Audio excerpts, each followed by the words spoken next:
শত চেষ্টা করেও আর বাঁচানো গেল না কুসুমকে। হ্যাঁ বন্ধুরা, ভিডিওতে লাইক দিয়ে দেখতে থাকুন। যে মুহূর্তে কিনা লাখো চেষ্টা করা সত্ত্বেও সমস্ত চিকিৎসাকে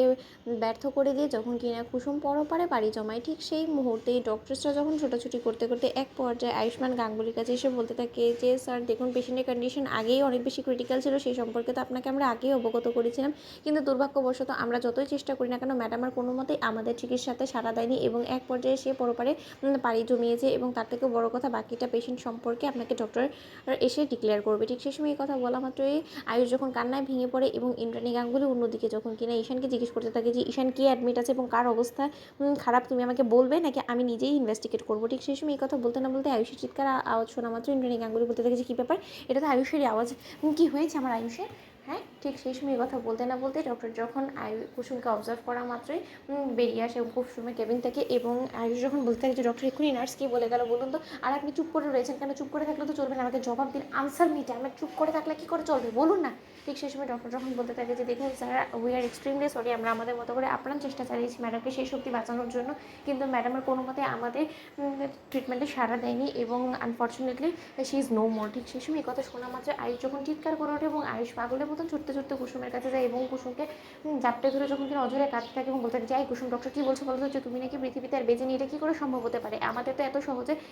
একে অপরকে ছেড়ে চলে যাওয়ার প্ল্যান ছিল না, তাহলে তুমি হঠাৎ করেই মাঝপথে আমাদের অসম্পূর্ণ ভালোবাসাকে অসম্পূর্ণ রেখে তুমি এখান থেকে চলে যাবে এবং আমি পৃথিবীতে বেঁচে থাকবো, সেটা তুমি যদি ভেবে থাকো তাহলে কিন্তু তুমি সম্পূর্ণরূপে ভুল ভাবছো কুসুম, আনসার মি কুসুম। ঠিক সেই সময় এই কথা বলা মাত্র আয়ুষের মুখ থেকে সমস্ত কথাবার্তা শোনা মাত্র ইন্দ্রাণী গাঙ্গুলি যখন বলতে থাকে যে আয়ুষ, তুমি আমাকে একটা কথা বলো তো, যে কুসুম বিষ খেলোই বা কী করে এবং কুসুমের এই অবস্থায় বা কী করে হলো, ও তো শঙ্করের সঙ্গে বেরিয়েছিল তাই না। ঠিক সেই সময় এ কথা বলা মাত্রই যখন কিনা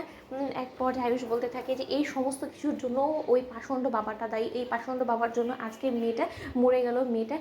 মৃত্যুর পথযাত্রীতে পরিণত করে দিয়েছে এই মেয়েটাকে, এই পাষণ্ড বাবাটা, তোমাকে আমি ছাড়বো না, তোমাকে আমি আজকে গলা টিপে এখানে জ্যান্ত পুঁতে রেখে দেবো শঙ্কর কাকা। ঠিক সেই সময় ইন্দ্রাণী গাঙ্গুলি যখন আয়ুষকে হাতাহাতির হাত থেকে বাধা দেয় এবং বলতে থাকে যে আয়ুষ, তোমাকে আমি এই শিক্ষা দীক্ষা দিয়েছি যে তুমি গুরুজনের